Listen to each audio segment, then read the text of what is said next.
Hey, what's happening, folks? Well, I know I have been neglecting quite a few things recently. Maple Leafs videos, Atheist Conspiracy, Darwin's Deadly Legacy, etc., etc. And I'm suffering from a rather nasty throat infection right now, which is why I kind of sound, well, like I'm speaking with a chunk of sandpaper down my throat. Anyways, all that aside, if you've watched my channel for any number of months or years or what have you, then you know that I am a very strong advocate of free speech. And well, YouTube has been at it again. User ZOMGitsCriss has made a very, very good video about Islam and the Big Bang and all that. Anyways, she got a bunch of mail about it. Can you tell where this is going?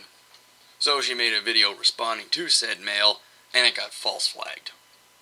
So, of course, her supporters started posting mirrors of the response video, and YouTube has spent the better part of the entire afternoon of March the 21st clipping them. So what can you do? Well, if you're me, you're just going to post the video again.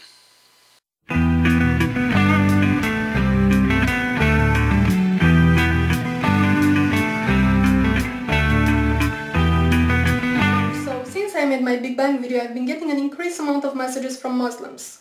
And no, they are not death threats or any kind of aggressive or insulting messages this time.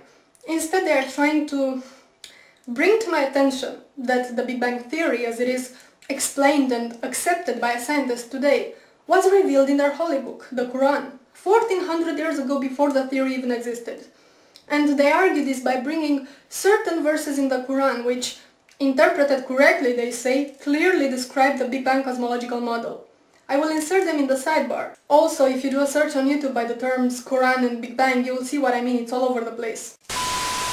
Now, I'm not gonna argue and dissect them simply because, well, one, my arguments would just basically say, yo, look, them verses have nothing to do with the Big Bang.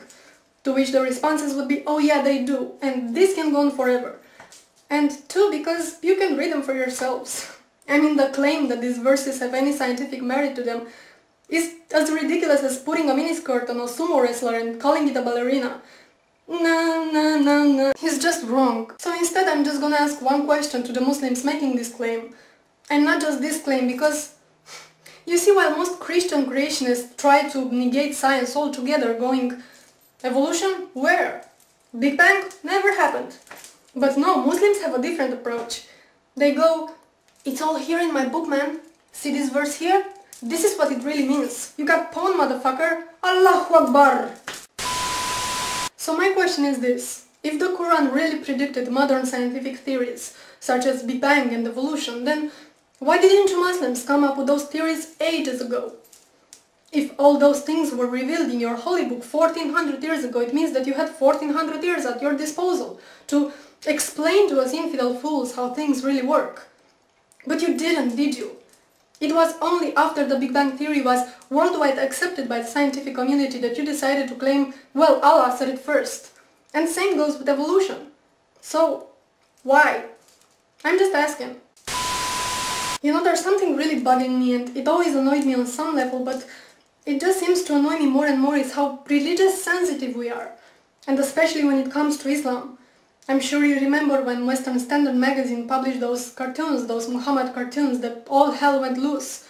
And the publisher of the magazine was interrogated by the Canadian Human Rights Committee because he disrespected this holy religion that doesn't even know the meaning of human rights. It's sadly ironic. And this wasn't an isolated case. The same thing happened to Maclean magazine, I think it was, in 2008. Or the movie Fitna, which got banned. And the filmmaker was prosecuted and investigated and banned from entering the UK. All this while he was under constant death threats from Muslim extremists who were offended that he portrayed Islam as being violent. Again, the irony. And what annoys me even more is the converts.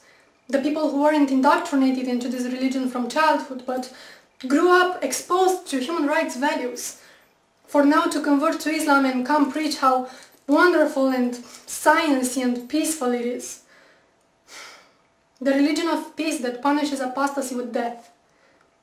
Oh, how great it is to live in the Western society and get all religious sensitive and offended when a particular dogma is criticized.